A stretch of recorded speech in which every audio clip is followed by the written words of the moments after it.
ब्रह्मसूत्र ग्रंथ में page number 549 और 549 पेज के ऊपर से 7 नंबर की पंक्ति है।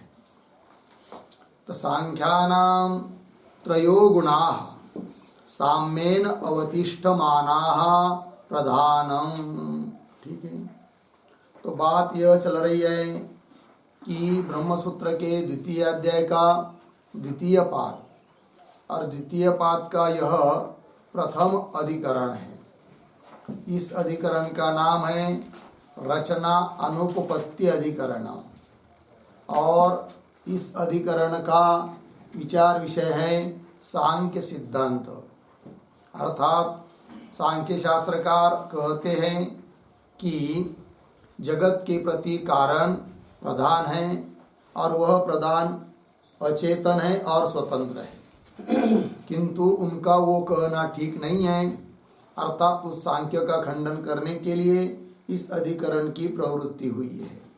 तो अनेक हेतुओं के द्वारा सांख्य सिद्धांत का खंडन किया और अब इस 4 नंबर के सूत्र में भी वही बात बता रहे हैं कि व्यतिरेक अनवस्थिते च अनपेक्षत्वात्। ये सूत्र हुआ और इस सूत्र का अर्थ कल हम लोगों ने देखा था। अब इसी सूत्र का भाष्य हम लोग देख रहे हैं। तो पंक्ति को देखिए। तो सांख्यानां त्रयो गुणाः साम्येन अवतिष्ठमानाः प्रधानम्। ठीक, न तु तद्व्यतिरेकेन प्रधानस्य प्रवर्तकं निवर्तकं वा किंचित बाह्यम अपेक्षम अवस्थितम अस्ति। ठीक है, तो शुरू के कुछ थोड़े शब्दों का अन्वय।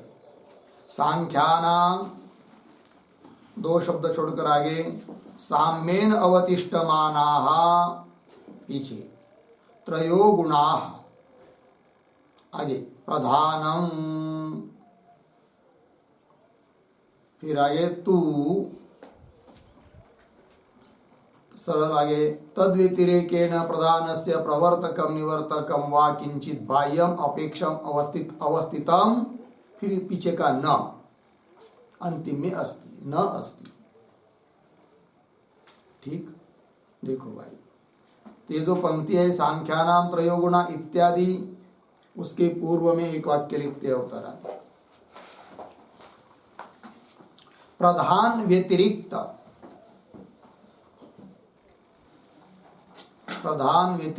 अनवस्थितिम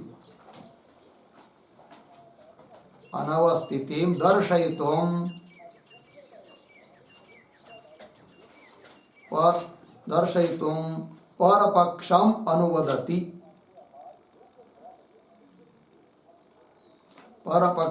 अनुवदति। सांख्यानाम इति। देखिए भाई, तो प्रधान व्यतिरिक्त अनवस्थिति, प्रधान से अतिरिक्त कुछ है ही नहीं है सांख्यों के यहाँ। उसी बात को दिखाने के लिए पहले उन सांख्यों का पक्ष क्या है उसका अनुवाद कर रहे हैं। तो देखो भाई, सांख्यानाम मतलब सांख्य शास्त्रों के मत में साम्येन अवतिष्ठमानाः, समान रूप से अवस्थित ऐसे जो स्थित जो त्रयो गुणा 3 गुण, अर्थात 3 गुणों की साम्यावस्था, इसी का नाम है उनके यहाँ प्रधान। साम्येन अवतिष्ठमानाः त्रयो गुणाः, वो 3 गुण को ही वो कहते क्या प्रधान है करके। तू और परंतु तद्व्यतिरेकेन, तद्व्यतिरेकेन मतलब उस 3 गुणों की साम्यावस्था स्वरूप जो प्रधान, उससे व्यतिरिक्त भिन्न और कुछ मानते ही नहीं है। वो पुरुष है, वो तो असंग है और दूसरा कुछ है ही नहीं है। तो तद्व्यतिरेकेन प्रधानस्य, उससे अतिरिक्त प्रधान का प्रवर्तक, प्रवृत्त कराने वाला या निवृत्त कराने वाला, किंचित बाह्यम अपेक्षम, कोई बाह्य चीज है इस प्रकार अवस्थिति, बाह्य चीज की अवस्थिति स्थिति न अस्ति, कुछ नहीं है, क्योंकि प्रधान ही का ही सब कुछ जगत का कार्य है। महद आदि अहंकार आदि सब समस्त जगत उसका मूल कारण कौन है? प्रधान है।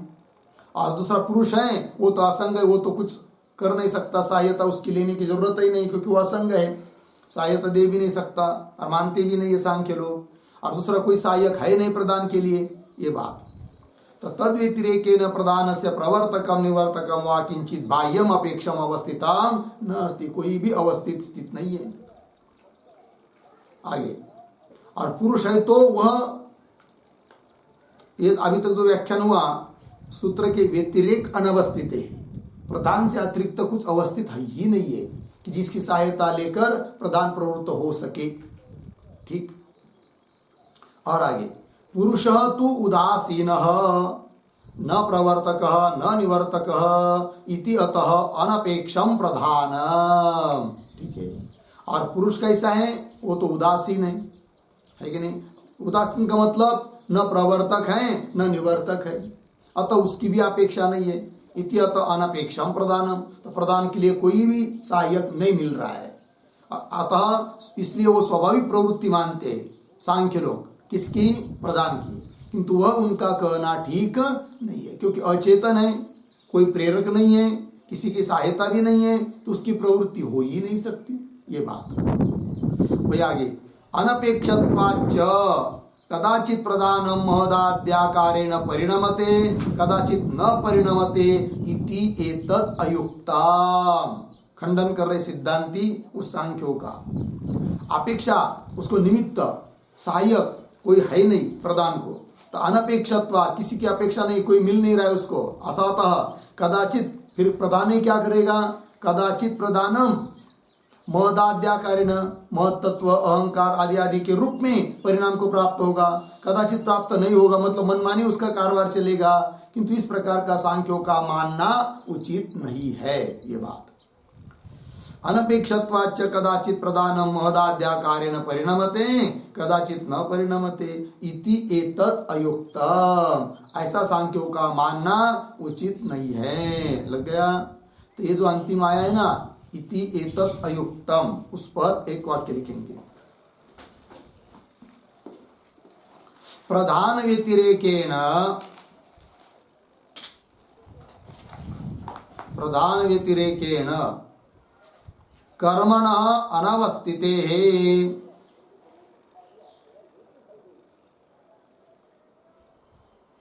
कर्मणः अनवस्थितेः अर्धविराम पुरुषस्य उदासीनत्वात्, पुरुषस्य उदासीनत्वात् कदाचित सृष्टि प्रवृत्तिः, सृष्टि प्रवृत्तिः कदाचित प्रलयः, कदाचित प्रलय इति अयुक्तम इत्यर्थः, इति अयुक्तम इत्यर्थः पूर्ण विराम। कर्मणः अपि, कर्मणः अपि प्रधानात्मकस्य, प्रधानात्मकस्य अचेतनत्वात्, अचेतनत्वात् अर्धविराम सदा सत्वात् च, सदा सत्वाच्च अर्धविराम न कादाचित् प्रवृत्ति नियामकत्वम, न कादाचित् प्रवृत्ति नियामकत्वम इति भावः, इति भावः। ठीक, देखो भाई अर्थ क्यों अयुक्त है सांख्यों का बता रहे। तो प्रधान व्यतिरेकेन कर्मण अनवस्थित है, एक तो कर्म आदि कुछ मानते नहीं है, मान भी लेंगे तो प्रधान से अतिरिक्त मान नहीं सकते क्योंकि प्रधान से भिन्न जगत में दूसरा कुछ है ही नहीं है। तो प्रधान व्यतिरेकेन कर्मण अनवस्थित है, कर्म अवस्थित नहीं है। ठीक, और पुरुष उदासीन है, अतः कदाचित सृष्टि प्रवृत्तौ, कदाचित सृष्टि प्रवृत्ति कदाचित प्रलय, कभी सृष्टि का प्रवृत्ति होगी कभी प्रलय होगा, ये ऐसा कहना अयुक्त है क्योंकि नियामक कुछ है ही नहीं है, निमित्त कुछ है ही नहीं है। कर्म को मानते नहीं है, और मानेंगे तो भी प्रधान से अतिरिक्त मान नहीं सकते, जो कि प्रेरक बने, निमित्त बने। और पुरुष तो उदासीन है, अतः प्रधान अपने मनमानी करके कभी सृष्टि करेगा, कभी प्रलय करेगा, यह मानना अयुक्त है, क्योंकि नियंत्रक कोई है ही नहीं। आगे कर्मणा अपि, मान भी लेंगे कर्म को तो प्रधान से भिन्न नहीं मान सकते, प्रधान स्वरूप मानना पड़ेगा। और प्रधान कैसा है? अचेतन, तो कर्म भी अचेतन हुआ। तो अचेतन कर्म जो कि प्रधान से भिन्न भी नहीं है, तो वो प्रेरक सहायक बन नहीं सकता। तो कर्मणा अपि प्रधानात्मकस्य कर्मणा अपि अचेतनत्वात्, अचेतन होने के कारण। दूसरी बात सदा सत्वात्, क्योंकि प्रधान स्वरूप तुम कर्म को मानते और प्रधान को तुम कैसा मानते? कभी नाश न होने वाला मानते, कभी नाश मानते नहीं उसका। नित्य उनके यहाँ प्रधान, तो कर्म भी नित्य हो जाएगा, क्योंकि प्रधान स्वरूप है कौन? कर्म। और यदि उस कर्म को कारण मानेंगे सृष्टि के लिए, और वो कर्म यदि प्रधान स्वरूप होने के कारण नित्य है, तो हमेशा फिर सृष्टि ही बनती रहनी जानी चाहिए, नहीं तो प्रलय ही होते जाना चाहिए। किंतु ऐसा तो होता नहीं है। वही कह रहे प्रधानात्मकस्य अचेतनत्वात् सदा सत्वाच्च, और हमेशा विद्यमान होने के कारण फिर न कादाचित प्रवृत्ति नियामकत्व, कभी कभी होने वाली प्रवृत्ति इत्यादि का नियामक उस कर्म को मान नहीं सकते, क्योंकि उसको तुमने नित्य माना है प्रधान स्वरूप होने के कारण। ये बात हुई। इति भाव, अर्थात कुल मिलाकर इस सांख्य शास्त्रों का कहना यह कि स्वाभाविक स्वतंत्र रूप से प्रधान जगत को निर्माण करता है, यह बिल्कुल गलत सिद्धांत है। इस बात को बता दिया सिद्धांतियों ने। आगे ईश्वरस्य तु सर्वज्ञत्वात् सर्वशक्तित्वात् महामायत्वाच्च प्रवृत्ति अप्रवृत्ति न विरुद्धेते। अभी कौन बात बताई जा रही है? ये जो पंक्ति है ईश्वरस्य, उसके पूर्व में एक वाक्य लिख लीजिए। पर पक्षे अनुपपत्तिम उक्त्वा, पर पक्षे अनुपपत्तिम उक्त्वा स्वपक्षम उपपादयति, स्वपक्षम उपपादयति ईश्वरस्य इति। ठीक, तभी तक क्या किया? पर पक्ष, सांख्यादिकों का पक्ष, उसकी अनुपपत्ति बताई, उचित नहीं है। अब अपने मत में कैसा उचित है, इस बात को बता रहे हैं भगवान भाष्यकार। तो वही कह रहे पर पक्षे अनुपपत्ति मुक्त्वा स्वपक्षम उपपादित, अपने पक्ष का प्रतिपादन कर रहे हैं। तो देखो भाई, हमारे यहाँ तो ईश्वर परमात्मा ही जगत का कारण है, और वह परमात्मा कोई जड़ नहीं है, तुम्हारे प्रधान की तरह चेतन है। दूसरी बात, सर्वज्ञ है और सर्वशक्ति वाला है, और महामाया को लेकर कार्य कर रहा है, और उस माया का नियंत्रक परमात्मा है। अतः वो माया मनमाने रूप में कभी भी उत्पन्न करेगी, कभी प्रलय करेगी, ऐसा भी नहीं कर सकती। अतः जगत के प्रति कारण परमात्मा को हम मानते हैं, हमारा कहना उचित है। ये सिद्धांती बोल रहे हैं। ईश्वरस्य तो सर्वज्ञत्वात् सर्वशक्तित्वात् महामायत्वाच्च, लेकिन ऐसा होने के कारण उससे प्रवृत्ति निवृत्ति होना न विरुद्धते, इसमें कोई विरोध आता नहीं है। तो न विरुद्धते, ये जो अंतिम की पंक्ति हुई उस पर एक टिप्पणी लिखते छोटी सी लिखेंगे। जानाति एव ईश्वरः, जानाति एव ईश्वरः अयं प्राणिनां भोगकालः, अयं प्राणिनां भोगकालः अर्धेरा, अयं च न इति, अयं च न इति पूर्णविराम। ततः सृष्टौ संहारे च, सृष्टौ संहारे च तस्य प्रवृत्ति अप्रवृत्ति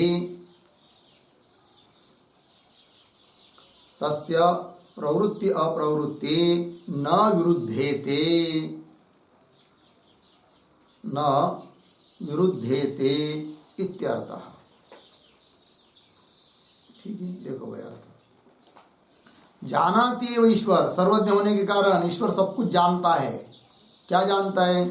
कि अयम प्राणिनाम भोग काल, यह प्राणियों का भोग काल है, यह प्राणियों का भोग काल नहीं है, इस समय सृष्टि करनी चाहिए, अब उसको संहार करना चाहिए।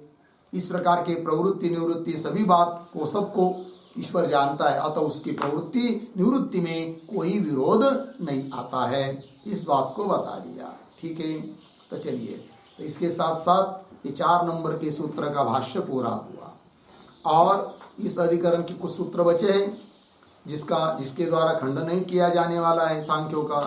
तो सूत्र आ रहा है 5 नंबर का, तो सूत्र का उच्चारण कर लेते हैं। अन्यत्राभावाच्च न तृणादिवत्।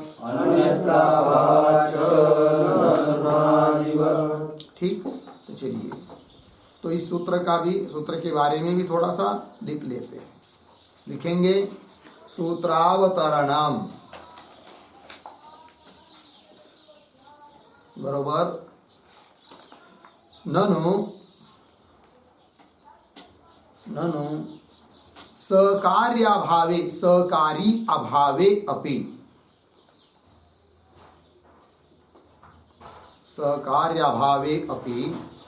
तृणादेहे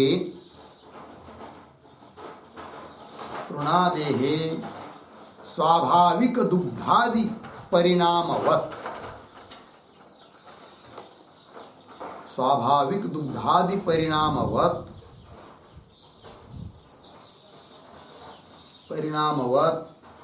प्रधानस्य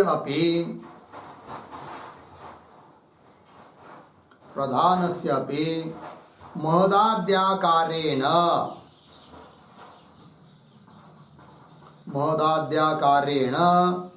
परिणामः स्वाभाविकः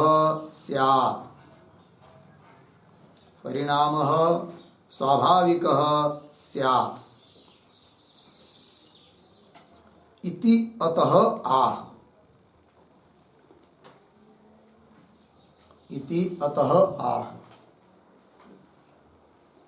फिर नीचे की पंक्ति में सूत्रम,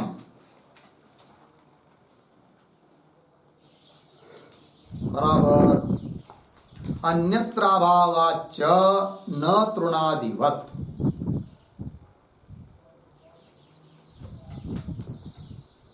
अन्यत्राभावाच्च न तृणादिवत् 2-2-5।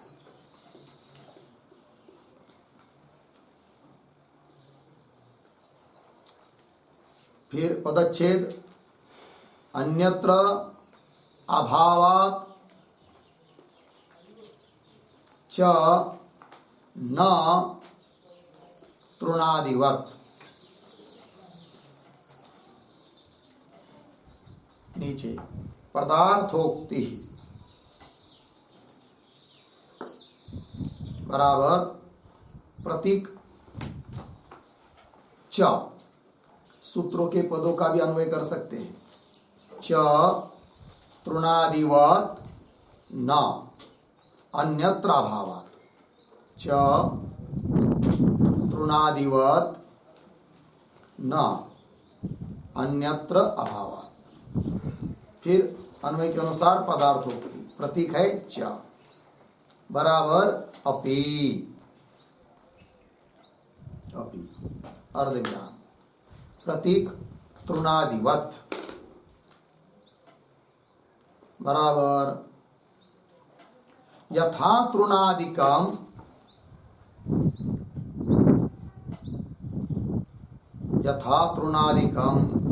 निमित्तांतरम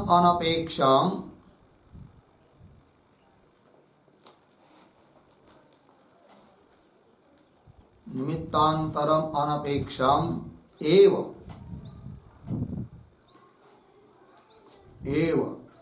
क्षीराकारेण क्षीराकारेण परिणमते परिणमते अर्धविराम तद्वत् प्रधानम अपि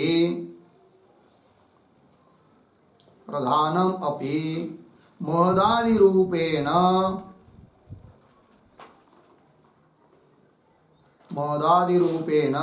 परिणमताम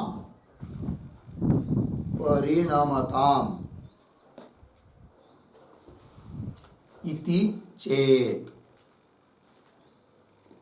पूर्ण विराम। फिर आगे प्रतीक न बराबर निमित्तांतर निरपेक्षम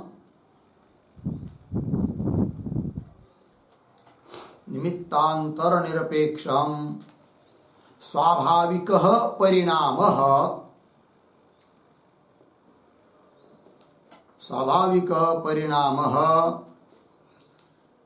न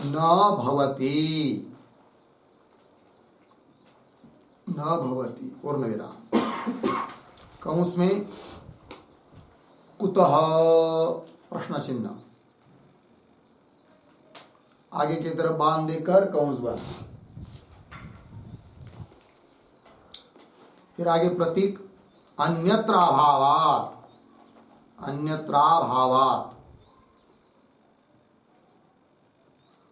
बराबर धेन्वादेः अन्यत्र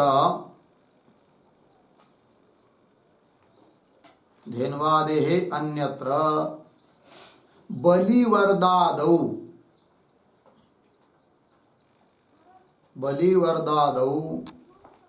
तृणादेः क्षीरभावस्य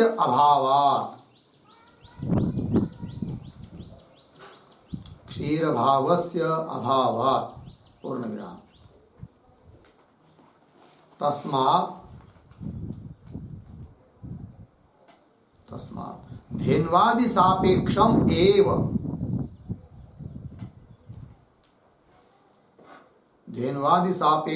एव तृणादिकम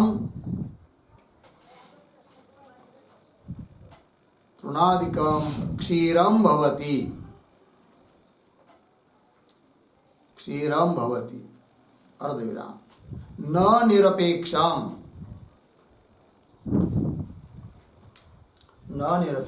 पूर्ण विराम। अन्यथा तस्य बलिवर्दादौ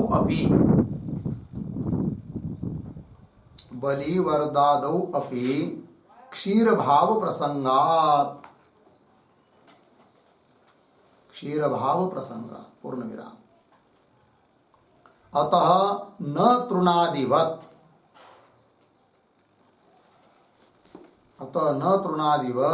प्रधानस्य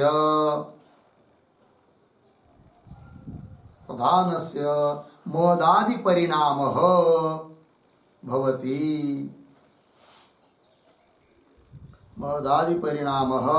भवति इति। ठीक,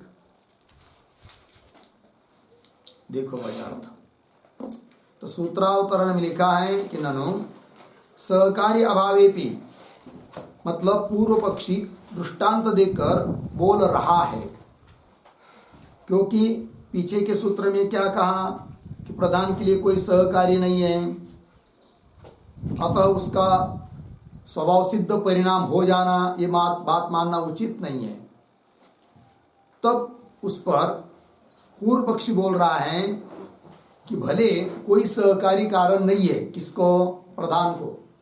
सहकारी अभावे भी तो भी उसका परिणाम हो सकता है स्वाभाविक स्वतंत्र। बोलेंगे उदाहरण, क्या ऐसा मिलता है क्या? अचेतन हो और स्वाभाविक परिणाम हो उसका। तो वो पूर्व पक्षी बोलता है हाँ उदाहरण मिलता है, हम देते उदाहरण। बोलेंगे बताओ, तो पूर्व पक्षी बताता है तृण, गवत, घास, वो अचेतन है और उसका दधी के रूप में दूध के रूप में परिणाम हो रहा है। जब गाय खाती है घास को तो उसका दूध बन जाता है। और उसको कोई सहायक नहीं है, स्वाभाविक परिणाम हो जाता है। यदि तृण का स्वाभाविक परिणाम नहीं मानेंगे फिर तो कोई भी, यदि किसी को निमित्त से परिणाम मानेंगे तो कोई भी व्यक्ति जिसको बहुत दूध चाहिए वो उस निमित्तों को लेकर दूध बनावे, नहीं बना सकता। इसका मतलब तृणादिक का जो दूध के रूप में परिणाम होता है वो स्वाभाविक है और तृण अचेतन वस्तु है। उसी प्रकार प्रधान भी अचेतन है और उसका जगत के रूप में स्वाभाविक परिणाम हो सकता है। ये पूर्व पक्षी का अभिप्राय। तो कुछ सूत्र का अंश पूर्व पक्षी का है कि नहीं? तो क्या तो तृणादिव च तृणादिवत, इतना पूर्व पक्षी कह रहा है सूत्र में। फिर सिद्धांति कहते हैं न, ये तुम्हारा कहना ठीक नहीं। क्यों? हेतु दिया जा रहा है अन्यत्र अभाव। ये सिद्धांति खंडन कर रहे हैं। तो देखो भाई, सूत्रावतरण में चल रहे हम लोग। ननु सहकारी अभावे भी, सहकारी कारण कोई न होने पर भी तृणादे स्वाभाविक दुग्धादि परिणामवत, तृणादिक का जैसा स्वाभाविक दूध के रूप में परिणाम हो जाता है उसी प्रकार प्रधानस्य अपि महदाद्याकारेण परिणाम स्वाभाविक स्यात्। प्रधान का भी महत्त्व अहंकार इत्यादि के रूप में परिणाम स्वाभाविक हो जाएगा। ऐसी क्या हो, ऐसा पूर्व पक्ष का अभिप्राय, शंका। तो इस पर उत्तर देने के लिए सूत्र आ रहा है इत्यत आह, तो सूत्र आया अन्यत्र भावाच्च न तृणादिवत, ये बात। तो चलिए, तो पदार्थोक्ति में लिख रहे हैं च अपि तृणादिवत। तो पूर्व पक्षी तो तृणादिक के दृष्टांतों को समझ रहा है कि तृणादिक का दूध के रूप में परिणाम हो रहा है, वह स्वाभाविक परिणाम है, पूर्व पक्षी समझता है। किंतु सिद्धांति कहते, अरे पूर्व पक्षी, तुमने जो तृण का दृष्टांत दिया वो दृष्टांत ही विषम है। अर्थात तृण की स्वाभाविक रूप से दूध के रूप में परिणाम उसका नहीं होता है, वहां भी कोई निमित्त है। वही कह रहे तृणादिवत, अभी पूर्व पक्ष बोल रहा है तृणादिवत, उसकी व्याख्या की जा रही है। यथा तृणादिकम निमित्तांतरम अनपेक्षम, पूर्व पक्षी कह रहा है कि जिस प्रकार तृणादिक निमित्तांतर, अपने को छोड़कर अन्य निमित्त की अपेक्षा न करते हुए, अनपेक्षम एव क्षीराकारेण दुग्धाकारेण परिणमते, परिणाम को प्राप्त होता है। तद्वत् प्रधानमपि महदादि रूपेण परिणमताम, प्रधान भी महत्त्व इत्यादि के रूप में परिणाम को प्राप्त हो जावे, तो क्या दिक्कत है? इति चेत, या तक पूर्व पक्षी हुआ। तब सिद्धांति कहते न, ये तुम्हारा कहना ठीक नहीं है। क्यों?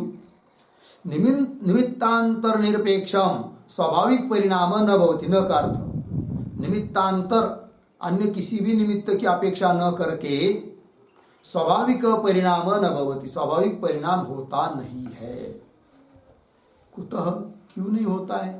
तब हेतु दे रहे सिद्धांति, अन्यत्र अभावात्। समझ लीजिए, तृण का दृष्टांत में तृण का स्वाभाविक परिणाम मान लेंगे दूध के रूप में, तब उस तृण को जैसा, जिस प्रकार गाय खाती है और उसका दूध बन जाता है, और तुम उस तृण का स्वाभाविक परिणाम मान रहे दूध के रूप में, तो हम उसी तृण को गाय को न खिलाकर बैल को खिला देंगे,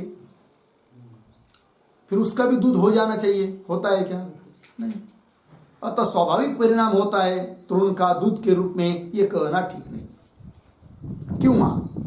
तृण रखा हुआ है, घास गवत सड़ गया, नष्ट हो गया, बाहर कहीं रख दिया, स्वाभाविक परिणाम यदि दूध के रूप में होता है तो वहां भी हो जाना चाहिए। होता है क्या? नहीं होता है। अच्छा, और दूसरी बात, वांझ गाय है, वांझ गाय जिसको बछड़ा आदि कुछ नहीं है, या बछड़ा होकर बहुत दिन हो चुके हैं, अभी दूध भी देती नहीं है, और वो भी तो गाय घास खाती है, तो उससे कहाँ उस तृण से दूध बन रहा है? नहीं बन रहा है। अतः तृण का स्वाभाविक परिणाम होता है दूध के रूप में, यह कहना ही ठीक नहीं है। सिद्धांति बोल रहे हैं पूर्व पक्षी को। अन्यत्र अभावात्, धेन्वादे अन्यत्र, धेनु मतलब वही गाय जो बछड़ों को दे चुकी अभी अभी, है कि नहीं? ब्याई हुई गाय धेनु कहते। धेनु किसको कहते? जिस गाय ने बछड़ा दिया है ना, वही। धेन्वादे अन्यत्र, उस गाय को छोड़कर, धेनु को छोड़कर अन्यत्र बलिवर्दादौ, बलिवर्द कहते बैल को, बलिवर्दादौ तृणादे क्षीर भाव से अभाव, वहां पर भी वो बैल बेचारा तृण खाता है किंतु क्षीर भाव दूध भाव उसका होता नहीं, अभाव।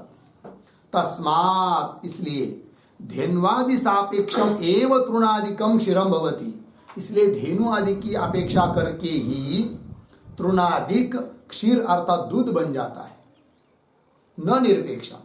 धेनु आदि की अपेक्षा न करके वह तृण दूध बनता नहीं है, न निरपेक्षम।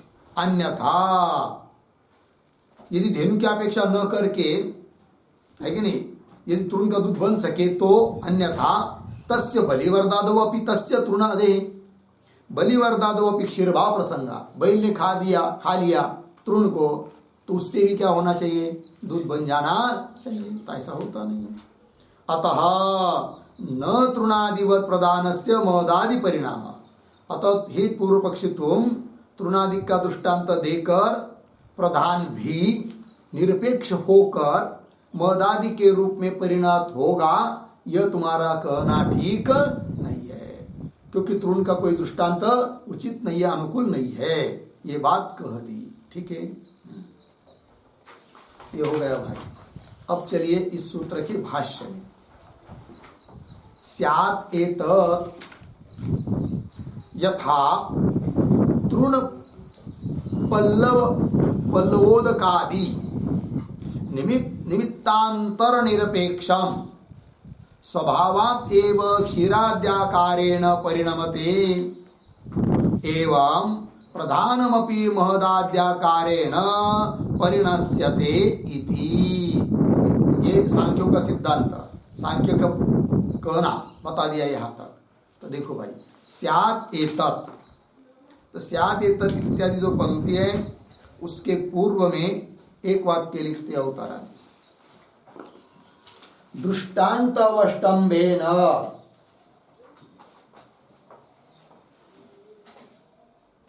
दृष्टान्तावष्टम्भेन स्वाभाविकं प्रधानस्य परिणामं, स्वाभाविकं प्रधानस्य परिणामं आशंक्य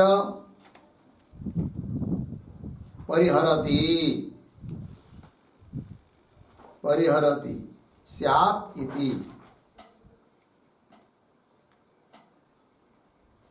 ठीक, देखो भाई अर्थ, दृष्टांत अवष्टम्भेन, दृष्टांत का अवष्टम्भ आधार, दृष्टांत का आधार लेकर स्वाभाविक प्रदान का परिणाम होता है, इस प्रकार की आशंका करता है पूर्व पक्षी।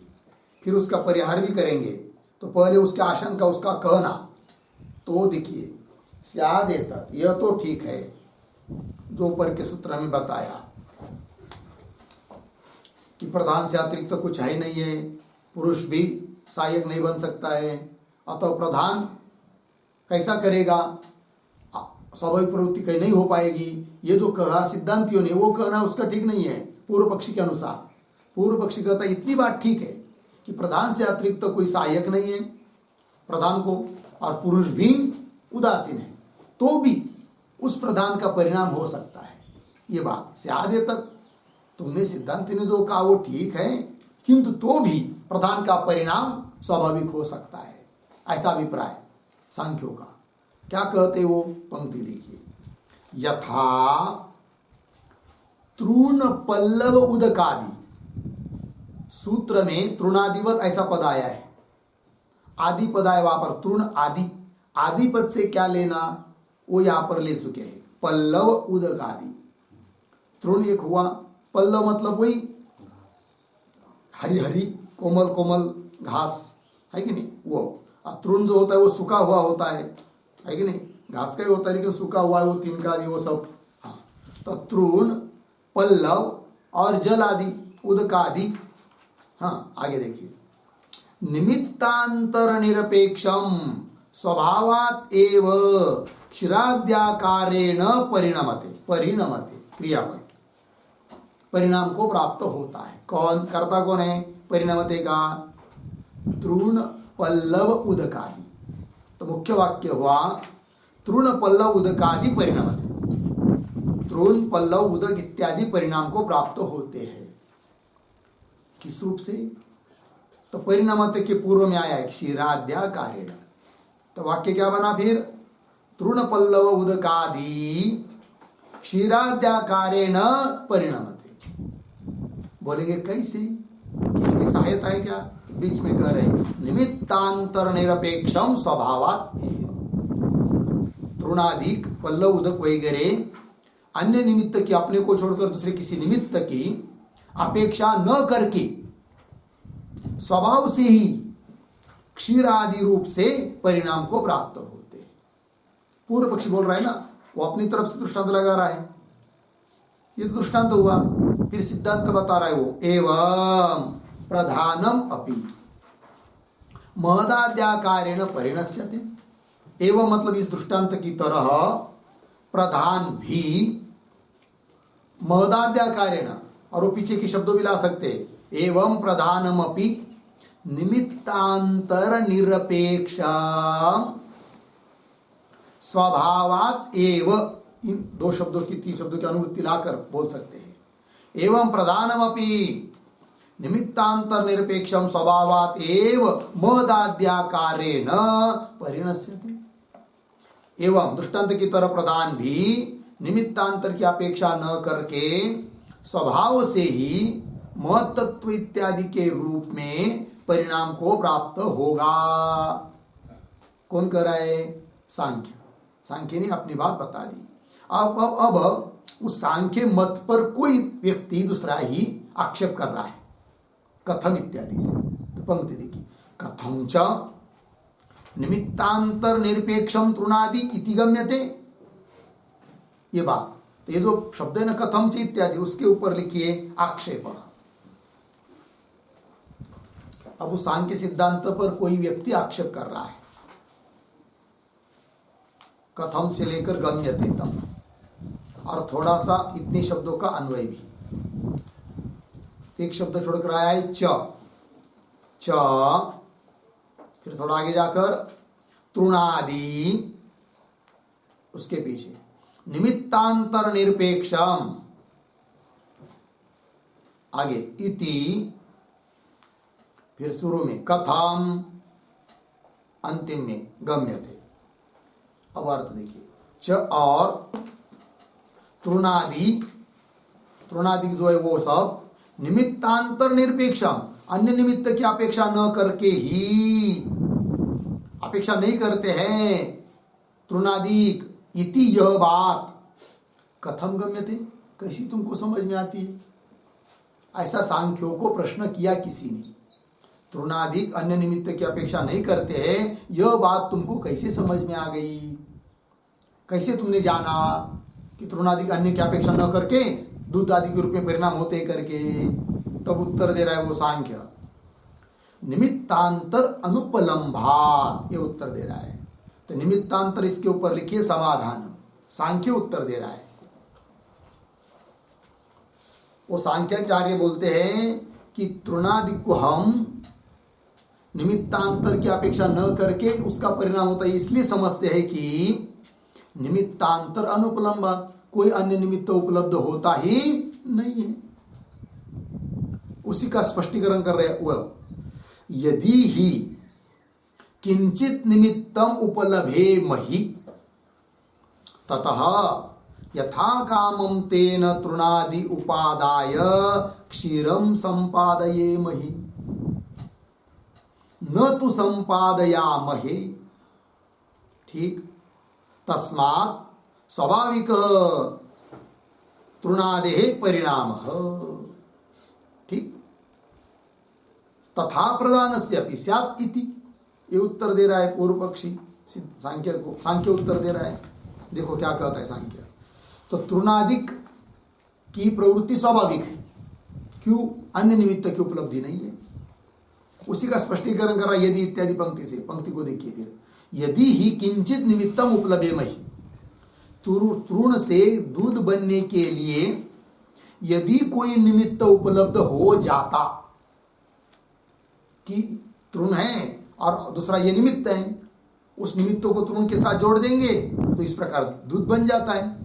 ऐसा यदि कोई उपलब्ध होता तो क्या होता, तो बता रहे, यदि ही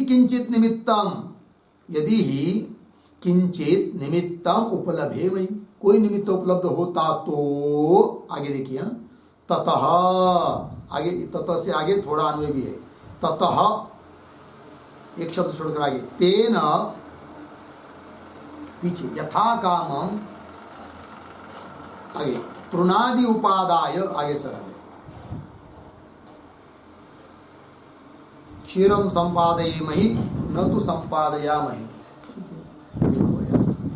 ततः मतलब यदि कोई निमित्त उपलब्ध हो जाता तो ततः उसके बाद फिर क्या हो जाता, तेन मतलब तेन निमित्तेन, तेन शब्द का अर्थ उस निमित्त से, तेन निमित्तेन कोई व्यक्ति क्या करता, फिर समझ लीजिए कोई व्यक्ति है, उसको बहुत सारा दूध चाहिए, फिर वो सोचता अरे भाई दूध कहाँ से लावे, दूध तो लाने के तो कहाँ से लाए, हाँ तृण से दूध बन सकता है, गाय तृण, तो गाय क्या है, घास तृण को तो खाती है, अतः तृण से बन, किंतु ऐसा तो बन नहीं पाएगा, उसके लिए अमुक अमुक निमित्त चाहिए, फिर वो व्यक्ति क्या करता, उस निमित्तों को ले आता और तृण के साथ जोड़ देता और चाहे उतना दूध बना लेता। तो ऐसा होता है क्या, नहीं, इसका मतलब और कोई निमित्त उपलब्ध नहीं है।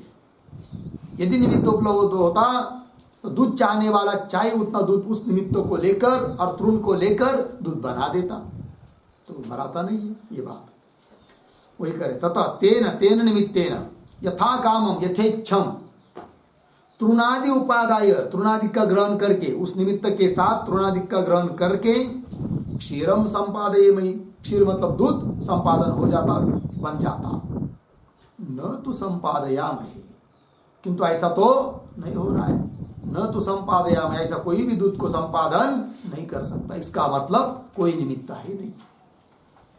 तस्मात्, आगे तस्मात् स्वाभाविक तृणादे परिणाम, इसलिए तृणादि का जो परिणाम है दूध के रूप में वह स्वाभाविक है।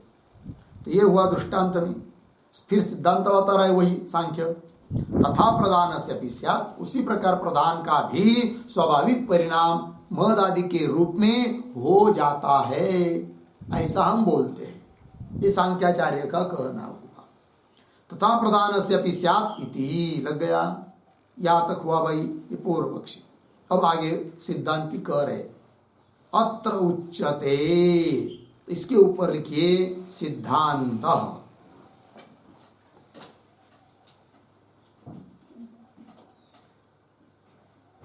सिद्धांत, तो अत्र इसके पूर्व में लिखिए धेन्वादि निमित्तांतरम अस्ति, धेन्वादि निमित्तांतरम अस्ति इति सिद्धांतयति, इति सिद्धांतयति अत्र इति।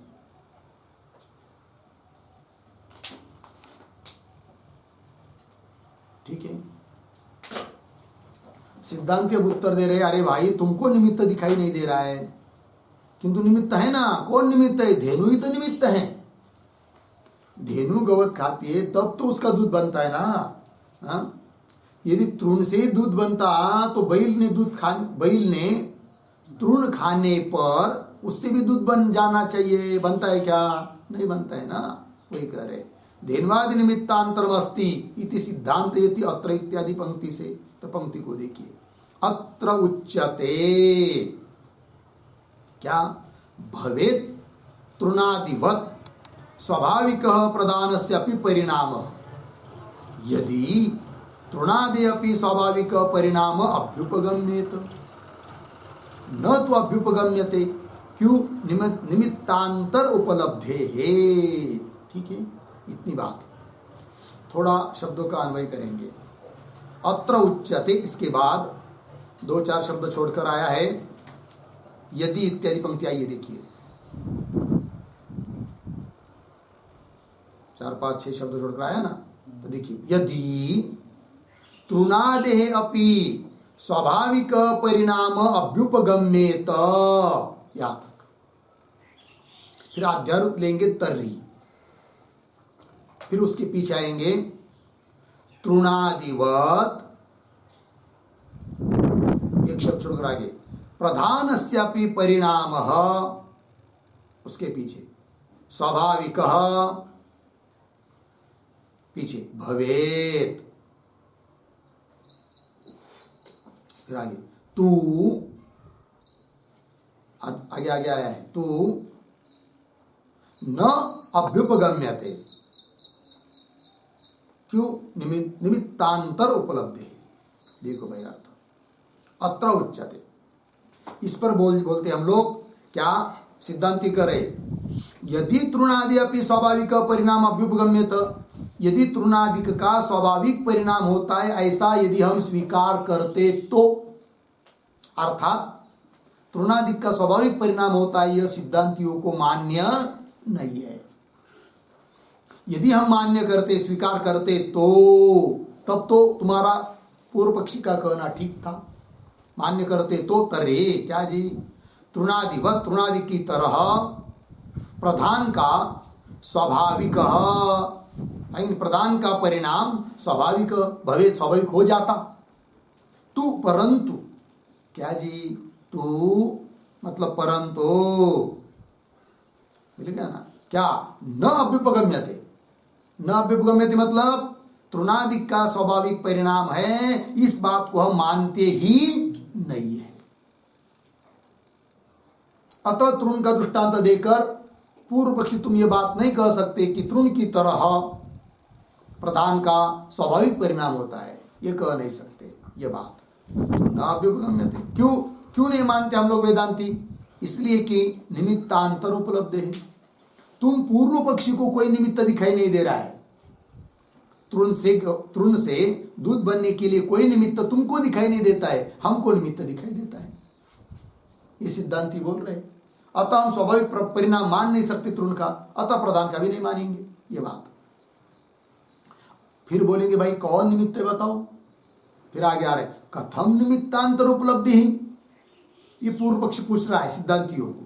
अतः कथम के ऊपर लिखिए आक्षेप,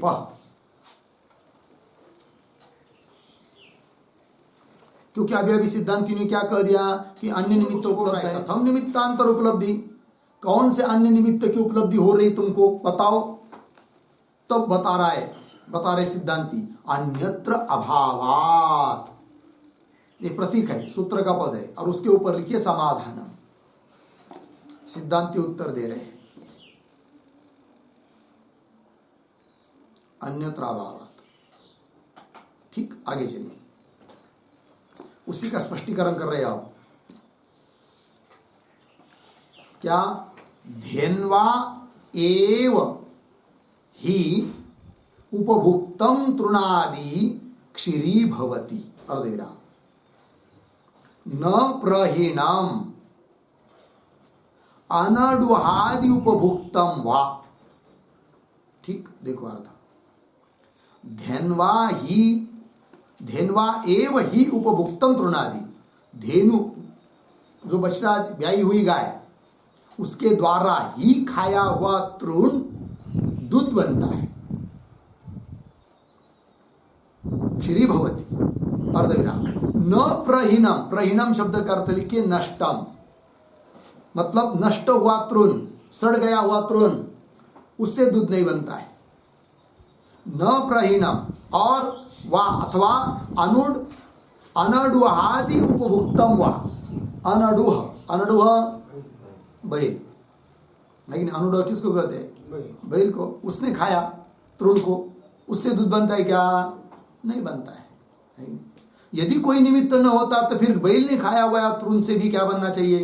दूध। या नष्ट हो रहा है, नष्ट हो गया, सड़ गया खेत में ही तृण, उससे भी बन जाना चाहिए क्या? दूध। तो ऐसा होता न प्रहीणम अनडुहादि उपभुक्तम वा। ठीक, आगे चलिए। यदि ही निर्निमित्तम एतत् स्यात्, तो धेनु शरीर संबंधात् अन्यत्र अपि तृणादि क्षीरी भवेत। मिल गया?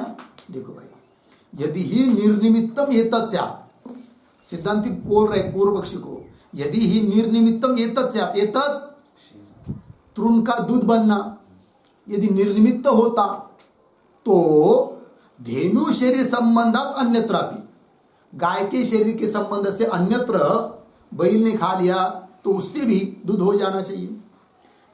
धेनु शरीर संबंधात अन्यत्रापि तृणादि क्षीरी भवे, तृणादिक दूध बन जावे, किंतु बनता नहीं है।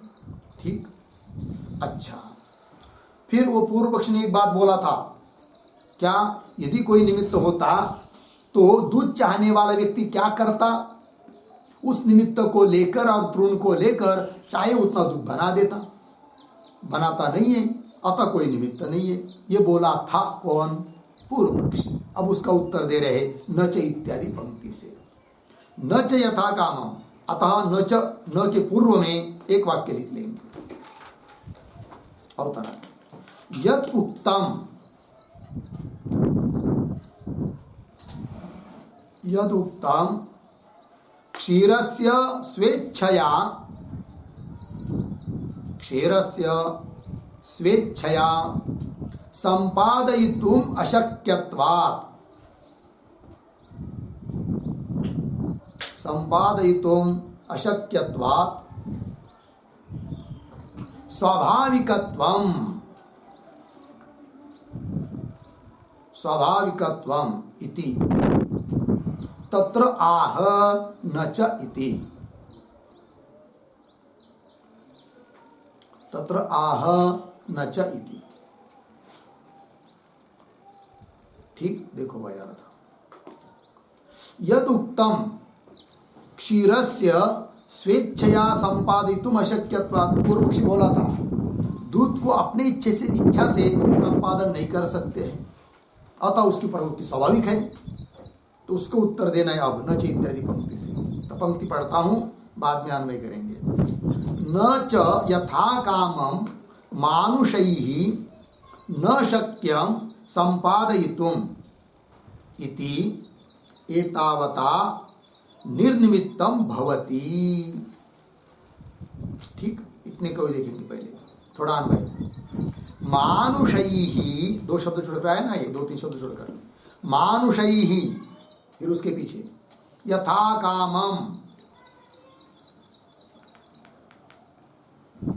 यथा कामम आगे, संपादयितुम पीछे, न शक्यम आगे, इति एतावता निर्निमित्तम, फिर शुरू का वाक्य के आरंभ का न च भवति।